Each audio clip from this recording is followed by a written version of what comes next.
Защо не можете да изкарате висок резултат на изпита САТ? Ето 5 неща, които ви пречат. Номер 1. Липсата на точните знания за този изпит.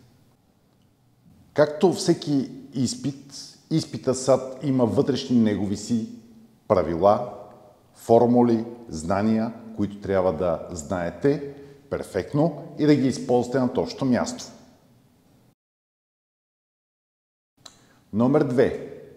Нетрудността на задачите е основният проблем при тяхното решаване и на недостига на време, а малкото време, което вие имате за решаването им.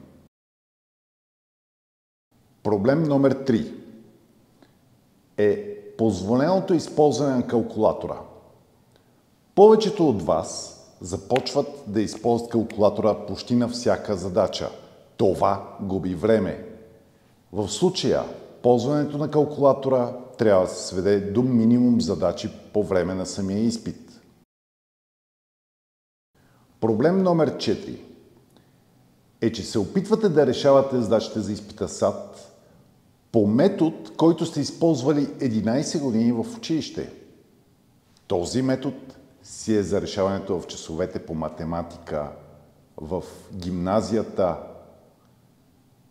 докато за изпита САТ ви трябват други подходи. Проблем номер 5 е недочитането на условията на задачите и невникване на това, което ви питат в самата задача.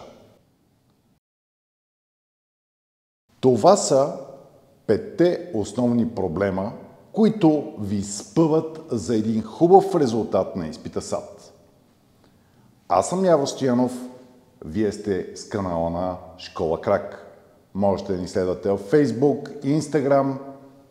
Също така, разгледайте целия ни канал в YouTube, където ще видите трикове при справянето с някои от задачите. До скоро!